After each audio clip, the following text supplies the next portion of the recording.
Guess we're in Foy's garage right now, if you want to consider it that. We're going to get the heads pulled off this 5.3 here.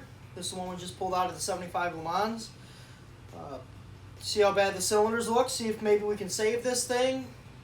Buy some new rings for it, gap the rings, hone the cylinders as long as they're not beat up too bad. Maybe throw some bearings in it. If not, this will be a parts motor, you know, for an extra set of crank rods, whatever the hell the case is. So, hang out and let's get this thing pulled apart. I know, I got like the biggest extension in the world here.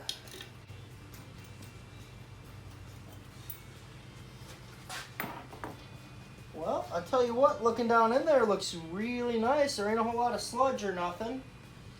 Looks like we got one head bolt on back there, and then all the ones across the top. That one's a little rusty. Well, you figure that's where the hole was for the oil fill.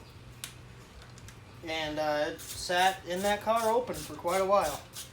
But I've got a couple more sets of rockers. I mean, I've got boxes of parts. As you can see, there's stuff everywhere.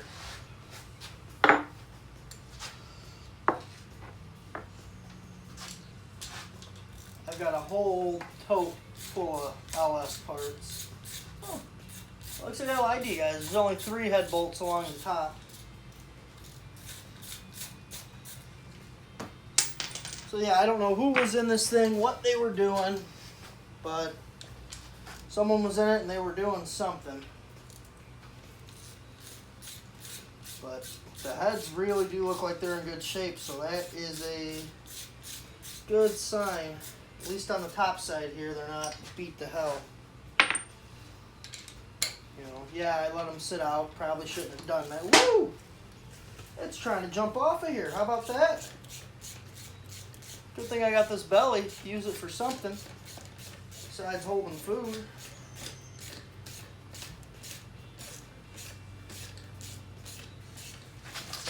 So I'm going to guess there's no longer any dowel pins here. Alrighty. There's one head off. Worst thing about these LS heads, they are razor sharp. Look at that. I'm bleeding my own blood.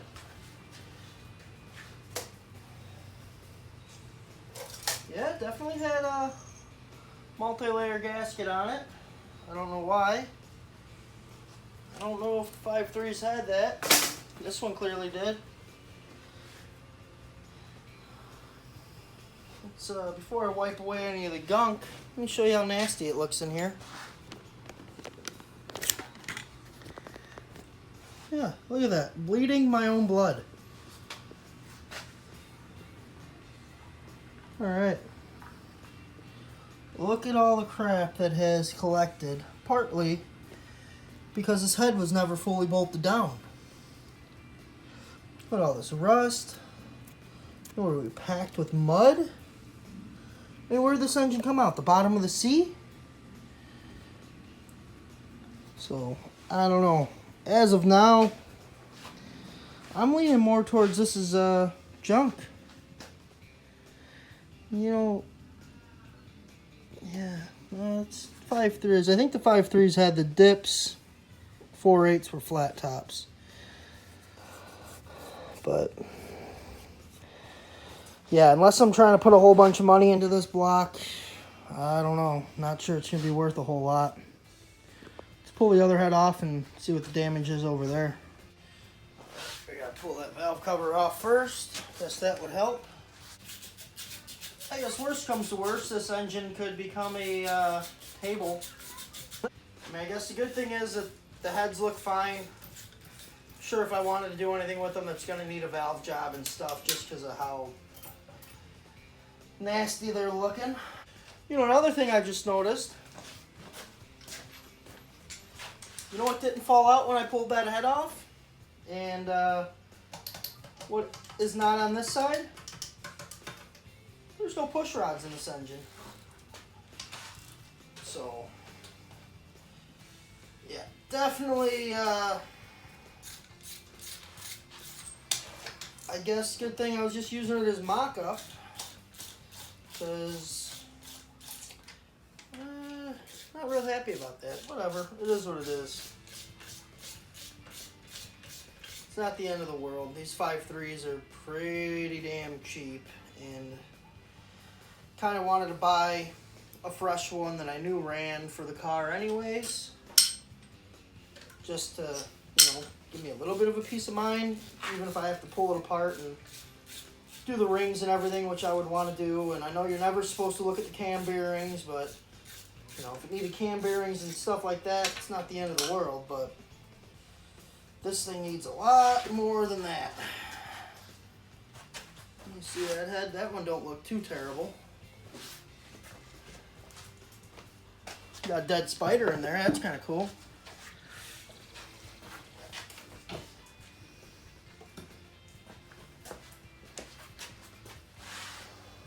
Yeah, again, someone laid, you know, set of head gasket laying on there. Wasted a good set of head gaskets by never putting bolts in it. Let's have a look at what this side looks like. I'd say not as bad as the other side, but not good. Alright, well, I guess at this point I'm going to call this motor yard art. I don't know. I mean, I could pull it apart farther and see, but no matter what, with the way this, the way this head surface is here, damn thing's going to need machined.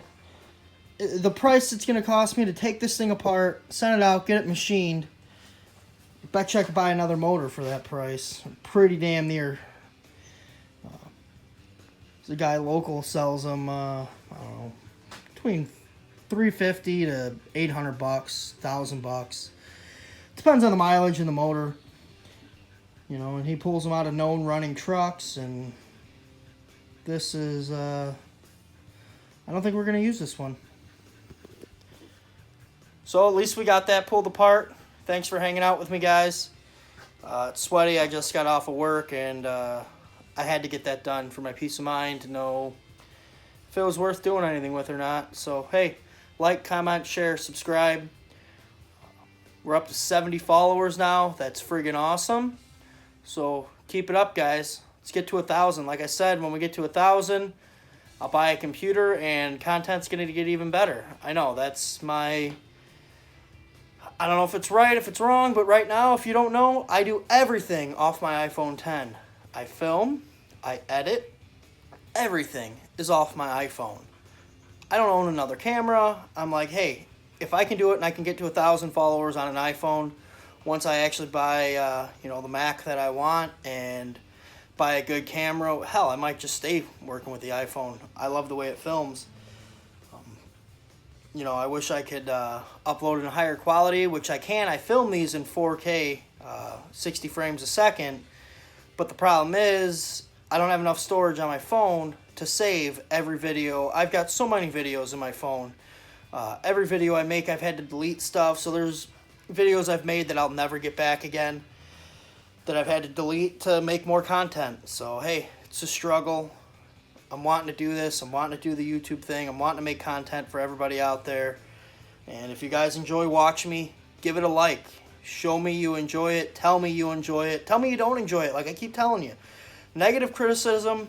If you don't like something about my videos, tell me, man. That's the only way I'm going to get better. I'm not going to get better all on my own. Nobody learns by themselves. You got to have help. So, we'll call this one Frankenstein's 5-3 of Death. And you guys have a good night. See you tomorrow.